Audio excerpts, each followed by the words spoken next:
Pwede ba i-share nato kung giunsa nimo pag-recover along the way aside from the meds? Is it Yes okay? po. Yes po. Yeah, kay murag mas okay siya hisgutan. Kay para sa mga who are also struggling right now. Oo. Sige daw kuno GJ. Pagka third year na ko, ma'am, I was advised na dili gid ko mag-student org sa CMU para ma-focus ko sa akong ACADS at the same time ma-focus ko sa akong meds. Yes. Para dili gid ko na nakabisi kay pag after class pwede na ko mauli. Ana.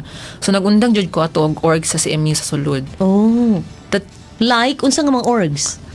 mudagan man ta ko ato mga council, student council, ma'am. Pagka third year, I was invited also. Pero gibang decline gid ako siya, ma'am. Kaya dili gid siya. Kaya. Ay, kailangan din ako protect ako ang mental health True. ato na time. Correct. At the same time, basta makasaban ko sa doktor. Yes. Ma'am nga. Kay gibawalan gibalik, pud ka. Yes po. Anong mabalik sa kadiri niya. Gingnan mi ako nga bawal na ba murag gipilit na As ko nga in. mag peak og struggles ato na time. Yes, yes. So naundang jud ko og org at ma'am sa sulod. At the same time, kung taas kong time, taas kong free time, matulog jud ko. Yeah. Pero ako yung i-regain ang kusog nga nawala sa ko ang Kay sige kag bilar before? dili gid siya malikayan, ma'am, nga magbilar, especially Oh, nga yeah. magbasa ka, magbasa inana po.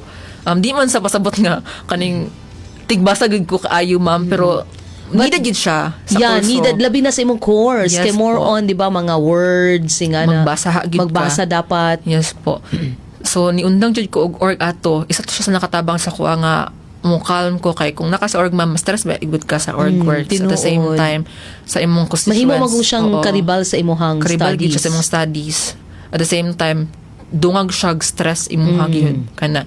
So nakatabang to siya sa kuha ang pag-undang sa orgs within the campus. Pero mo pud siya ang nag-open og door sa kuha. Kay? Outside. Kay ma-engage ka sa outside nga mga organizations? Yes po. Imbes kay niundang ko sa inside kay para mag-focus ko sa outside ni noon, ma'am. Dire ako nagsugod pagka third year na ako first semester nga na active ko sa NGO, especially sa Tagad. Okay. Murag instead of stress na ang ginahatag sa kuha, more likely pleasure na siya Oh, sa kuha ang that's end. Na murag, good. ay, thank you Lord, nasan mi na humon karon. Ay, wow. So, satisfaction. Satisfaction na siya, ma'am. Especially si Tagad, satisfaction na siya nga.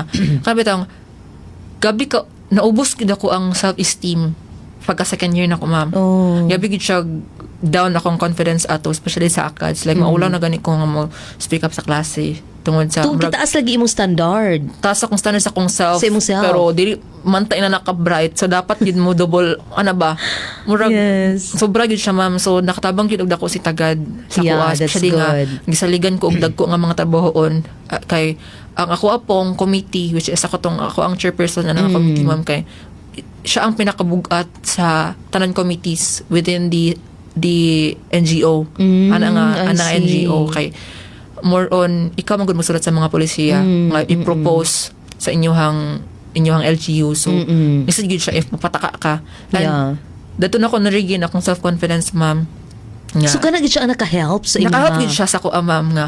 Na po ko'y capacity to perform this one. Yeah, Kasulot yeah. pa day ko inani. Oo. Kabalo pa day ko nga kaya nako ni i-write up ang mga inani nga mga bugat nga mga butang kay dili ba na basta-basta gyud pud anang aside. Yeah. And I was so blessed to be with these people pod nga dako og salig pud sa kuha, ma'am.